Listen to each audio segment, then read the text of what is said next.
Bonjour Yann Brossard, merci beaucoup d'accepter de nous recevoir ici au local de campagne d'Anne Hidalgo, candidate socialiste à la mairie de Paris. Alors merci d'accepter de répondre à nos questions. Pour commencer, une question plutôt simple. La cote de popularité de François Hollande est très basse. Est-ce que vous n'avez pas peur qu'à Paris, justement, Anne Hidalgo ait un petit peu un effet Hollande qui risque de lui faire louper cette élection ? Moi, je ne crois pas parce que d'abord Anne Hidalgo est candidate de la gauche rassemblée. Il y a le Parti socialiste, mais il y a aussi le Parti communiste dont je suis membre. Et puis surtout, je crois que les Parisiens font l'expérience tous les jours qu'à Paris, on a une gauche qui marche, une gauche qui tient la route, une gauche qui tient parole, une gauche qui n'a pas déçu depuis 2001, avec Bertrand Delanoë, avec toute son équipe municipale. Et donc, je crois qu'ils savent faire la différence entre la politique nationale et la politique locale. Tout ce qu'on a fait à Paris depuis maintenant 13 ans, 70 000 logements sociaux, 10 000 places en crèche. Et s'ils veulent que Paris continue à avancer, il faut faire confiance à la gauche. Alors justement, vous avez dit une gauche rassemblée, pas tant que ça. Il y a les écologistes qui ne sont pas encore au premier tour dans l'Alliance. Pourquoi, selon vous, les écologistes n'ont pas souhaité se rallier à vous et quelles concessions vous n'avez pas accepté de faire pour qu'ils le fassent ? Je pense que les écologistes avaient depuis le départ choisi de faire une liste distincte. Ça a d'ailleurs déjà été le cas en 2001 et en 2008. Il n'y a jamais eu une liste avec les écologistes dès le premier tour à Paris. C'est une volonté de leur part, mais moi je suis convaincu qu'au second tour, on trouvera le chemin du rassemblement avec eux. Mais ce qui compte aujourd'hui pour nous, c'est que dès le premier tour, on ait un score très élevé des listes d'Anne Hidalgo, parce que c'est comme ça qu'on construira la victoire, et on a besoin que cette dynamique se fasse dès le premier tour sans attendre le second. Justement, point un petit peu de divergence avec les écologistes, la tour Triangle à Paris, dans le 15e arrondissement je crois, qui a été décidée par Anne Hidalgo, les écologistes sont contre ce projet. Est-ce que vous pensez que ça peut justement être un point qui évitera l'accord au second tour ? De toute façon, moi je suis convaincu qu'il y aura un accord au second tour. Et en l'occurrence, sur cette question de la tour Triangle, le sujet était déjà sur la table en 2008 et ça n'a pas empêché en 2008 d'avoir un rassemblement au second tour. Mais vous savez, on peut avoir une majorité municipale avec des débats. On n'est pas obligé d'être tous le doigt sur la couture du pantalon. Ce qui est essentiel, c'est qu'on se retrouve sur l'essentiel du projet, faire de Paris une ville moins chère, faire de Paris une ville engagée dans la transition écologique. Et sur tout cela, je suis persuadé que les choses se passeront. Alors un petit peu de politique fiction, qui n'en sera peut-être pas forcément si Anne Hidalgo est élue maire de Paris au mois de mars prochain. Quelle sera sa première mesure, sa première grande action qui marquera le début de sa mandature ? Ce qui est sûr, c'est que la priorité des priorités pour Anne Hidalgo, c'est le logement. C'est de faire en sorte que le coût du logement diminue à Paris. Et je suis convaincu que si Anne Hidalgo est maire de Paris, et je le souhaite et je me bats pour ça, l'une de ses premières actions, ce sera de poursuivre, d'amplifier nos efforts pour faire que le logement soit plus accessible. Par exemple, en allant vers 30% de logements sociaux à Paris, notamment dans les arrondissements qui en sont fort dépourvus, je pense aux arrondissements de l'Ouest et du Centre. Elle a par exemple présenté un projet qui permettra de faire plusieurs milliers de logements, notamment sociaux, entre la porte Dauphine et la porte d'Auteuil. Ça, par exemple, c'est un des chantiers prioritaires qu'il faudra faire parce qu'on a besoin d'offrir du logement accessible aux Parisiens qui aujourd'hui, bien souvent, souffrent de difficultés de logement. Alors justement, vous m'amenez sur la question du logement. Il y a près de 150 000 demandes de logements sociaux qui sont encore aujourd'hui en attente. Donc vous avez parlé d'augmenter le nombre de logements sociaux. Quelle sera la mesure, peut-être dans l'attribution aussi, une attribution plus rapide, plus efficace ? D'abord, il faut faire du logement social. Et la question de l'attribution, elle est essentielle. Mais si on veut attribuer, il faut d'abord produire. Et un des problèmes qu'on a aujourd'hui à Paris, c'est qu'on a un décalage très important entre l'offre et la demande. On a beaucoup de demandeurs et on n'a pas suffisamment de logements sociaux à proposer. Donc premièrement, on poursuit l'effort de production de logements sociaux, environ 7000 nouveaux logements sociaux chaque année nouveaux avec Anne Hidalgo. Et puis dans le même temps aussi, une offre de logement intermédiaire, c'est-à-dire de logements qui s'adressent aux classes moyennes qui aujourd'hui ont du mal à se loger dans le parc privé. Puis vous avez raison, il y a la question de l'attribution des logements sociaux. On a déjà beaucoup mis de transparence depuis 2001 et depuis l'arrivée de Bertrand Delanoë, parce qu'il faut se souvenir qu'avant, c'était quand même extrêmement opaque lorsque Jean Tibéri était maire de Paris. On a rompu avec ça, mais on a besoin de franchir un cap supplémentaire en matière de transparence d'attribution des logements sociaux, et c'est la raison pour laquelle Anne Hidalgo a proposé un système de cotation, ce qui fait que, en fonction d'un certain nombre de critères que vous remplissez, vous avez un certain nombre de points qui vous sont attribués, et en fonction de ce nombre de points, vous êtes plus ou moins prioritaire à l'attribution d'un logement social. C'est une mesure qui permettra d'avancer et de permettre aussi aux Parisiens de voir plus clair dans l'attribution des logements sociaux. Alors, on va faire très rapidement l'interview rafale du plus. Je vais vous donner le nom d'une personnalité candidate à Paris et vous allez me donner un qualificatif. On va revenir après donc sur ce que vous avez dit. Si je vous dis Anne Hidalgo. Solide. Nathalie Kosciusko-Morizet. Légère. Bertrand Delanoë. Fidèle. Le programme que vous défendez pour Paris avec Anne Hidalgo. Solidaire. Le bilan de Bertrand Delanoë avec Anne Hidalgo en tant que première adjointe. Bon. Bon, la ville de Paris. Dynamique. Et les Parisiens. Mélangé. Pour finir, parmi les grands monuments que compose la capitale, lequel, selon vous, représente le mieux les Parisiens et la ville de Paris? Le monument qui représente le mieux la ville de Paris. Je dirais que c'est la Tour Eiffel. D'accord. Alors, pour Anne Hidalgo, je crois que vous m'avez dit solide, je crois. Pourquoi, selon vous, elle ferait un bon maire de Paris? Parce qu'elle connaît Paris. Moi, j'étais très frappé par une discussion dans un porte-à-porte avec une femme d'une quarantaine d'années. C'était dans une cité populaire, Porte d'Aubervilliers, qui me disait « Moi, je voterai pour vous, pour la liste de la gauche, pour Anne Hidalgo, parce qu'elle nous connaît. Parce qu'elle nous connaît. » Et ça m'a beaucoup marqué. Et elle le disait en contraste avec la candidate de la droite. Et je crois que ça, c'est très fort. C'est-à-dire qu'elle a une vraie connaissance de Paris, des Parisiens, de leurs aspirations, des dossiers aussi de la ville de Paris. Et c'est évidemment un atout extrêmement important quand on a l'ambition d'être maire de Paris. Elle a compris, Anne Hidalgo, comme nous tous, que Paris doit être une ville solide et solidaire. C'est-à-dire qu'on doit être à la fois une ville puissante, performante, et dans le même temps, une ville qui fait le choix de la solidarité, qui ne laisse personne sur le bord de la route. Et ce qui fait peut-être la spécificité de Paris, l'originalité de Paris par rapport aux grandes métropoles mondiales, c'est que nous construisons avec tout le monde, et en faisant de la solidarité un atout de notre développement. Et ça, je crois que c'est le cœur du programme d'Anne Hidalgo, et c'est quelque chose de très fort. Vous avez dit qu'on connaissait bien Anne Hidalgo, que les Parisiens la connaissent bien. Au contraire, vous pensez que les Parisiens ne connaissent pas suffisamment Nathalie Kosciusko-Morizet? Qu'elle n'est pas suffisamment... Je pense surtout qu'il y en a une qui gagne à être connue, c'est Anne Hidalgo, et il y en a une qui ne gagne pas à être connue, et qui, plus elle parle et plus elle apparaît, plus elle descend, c'est Nathalie Kosciusko-Morizet. Donc je crois qu'elles sont dans une situation qui est très différente.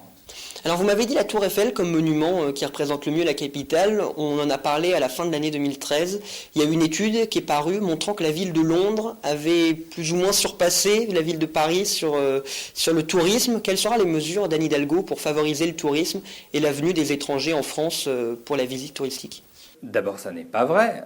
Et les statistiques dont nous disposons montrent que Paris demeure la première destination touristique mondiale devant Londres. Mais en tout cas, je pense qu'il faut que Paris continue à être une ville accueillante, qui permette d'accueillir des touristes en nombre, parce que c'est aussi une volonté de faire partager cette ville. Nous considérons que Paris n'appartient pas qu'aux Parisiens, mais qu'elle appartient au monde et à tous ceux qui aiment cette ville. Et donc, il faut par exemple poursuivre la production de chambres d'hôtel. Je pense en particulier à la nécessité que nous avons d'avoir une offre hôtelière qui ne soit pas trop chère et qui soit adaptée aux familles. Et ça, c'est une des priorités fixées par Anne Hidalgo.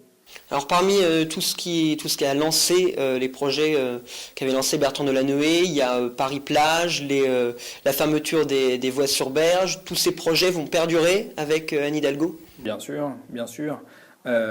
Pourquoi est-ce qu'on a fait ça? On a fait ça pour deux raisons. D'abord autour de l'idée que Paris devait renouer avec le fleuve, comme toutes les grandes villes du monde. Et puis il y a aussi une dimension qui est une dimension de lutte contre la pollution, de diminution de la place de la voiture, qui va de pair avec une augmentation des circulations douces et des transports en commun.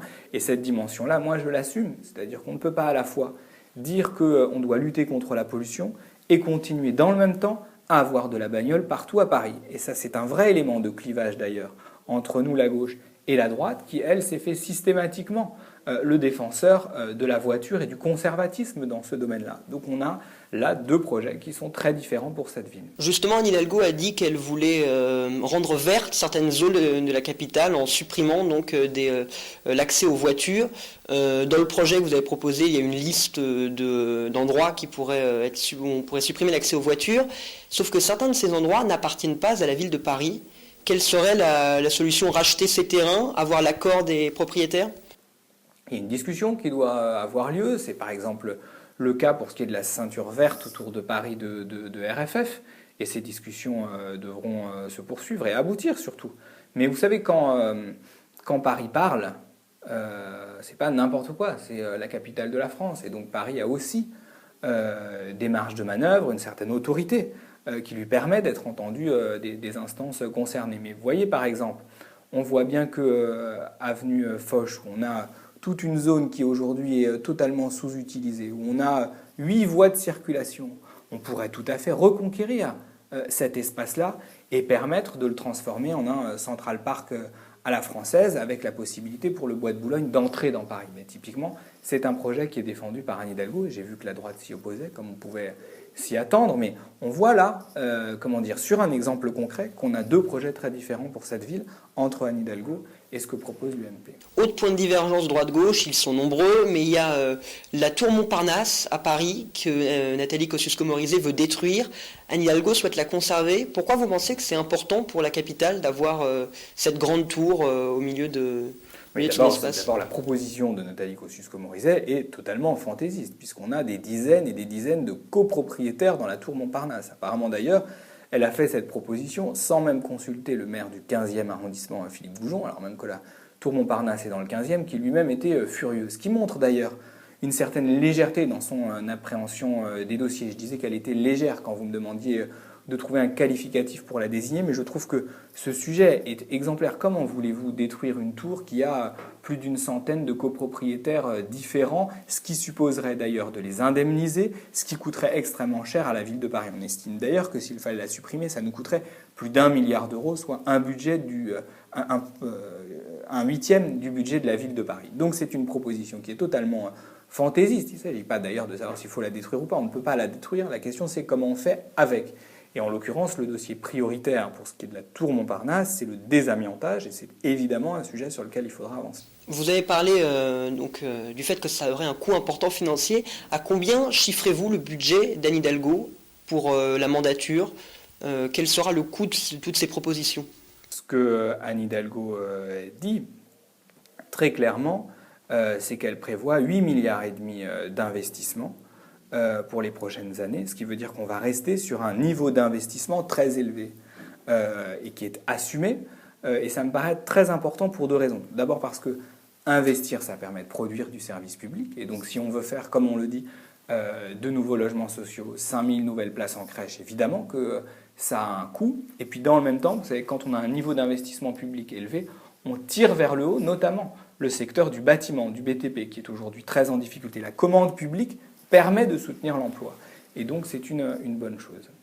Alors, les impôts des Parisiens vont-ils augmenter pendant la mandature ? On sait que les impôts locaux ne vont pas augmenter. C'est une annonce qu'elle a faite.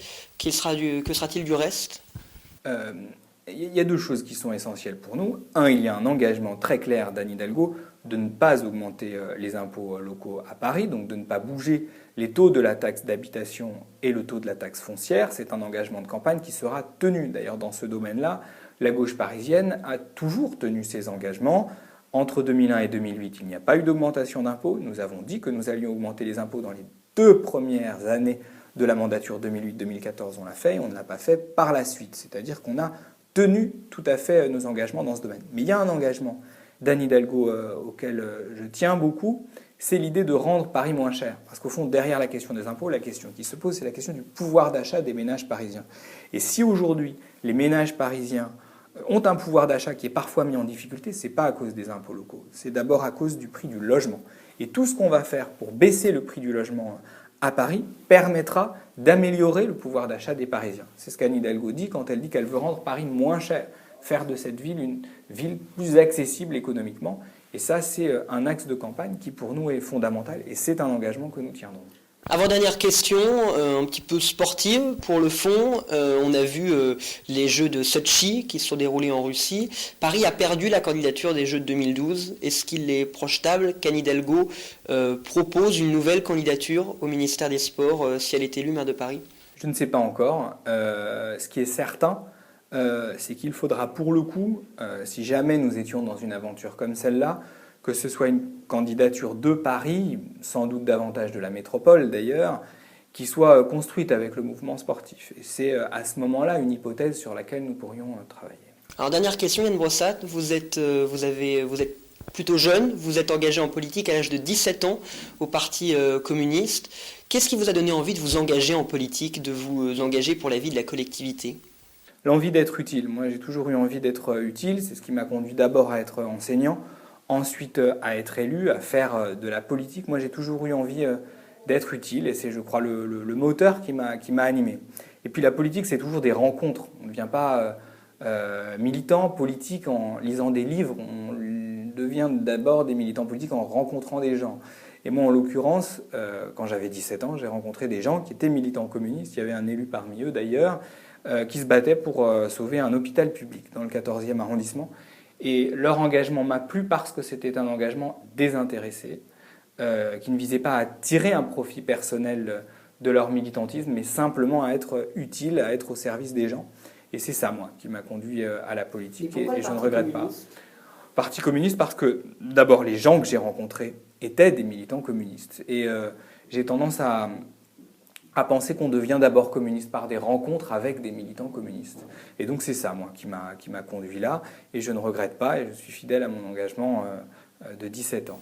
Alors, juste dernière question qui me vient. Les communistes ne participent pas au gouvernement aujourd'hui. C'est le cas des écologistes. Alors étonnamment, les écologistes ne sont pas associés à Paris, mais sont associés au niveau national. Vous pensez qu'ils devraient quitter le gouvernement aujourd'hui et ne plus être associés à la politique nationale ? Moi, je ne sais pas. D'abord, la question à poser à Europe Écologie Les Verts, c'est évidemment de savoir s'ils sont à l'aise dans ce gouvernement. Moi, ce que je sais, c'est qu'à Paris, nous, les communistes, nous pouvons être rassemblés avec Anne Hidalgo parce qu'on mène une vraie politique de gauche depuis 2001. Et donc, moi, je suis tout à fait à l'aise dans ce rassemblement-là. Et comment dire ? Je me sens peut-être plus à l'aise, moi, que ne peuvent l'être les responsables d'Europe Écologie Les Verts qui siègent au gouvernement. Moi, je suis à l'aise dans mes baskets. Donc ils ne sont pas très à l'aise, donc ils devraient plutôt quitter le C'est à gouvernement. eux de faire ce choix. Mais en tout cas, moi, je suis très à l'aise dans le rassemblement que j'ai avec Anne Hidalgo et je suis fier de ce que nous faisons à Paris depuis 2001. Et je crois d'ailleurs que les Parisiens sont plutôt fiers de ce qu'ils ont contribué à produire avec la gauche depuis 2001. Donc moi, je suis très bien dans ce rassemblement. Alors, merci beaucoup d'avoir accordé cet entretien. Bonne chance pour la campagne qui s'annonce et puis à très bientôt. Merci beaucoup.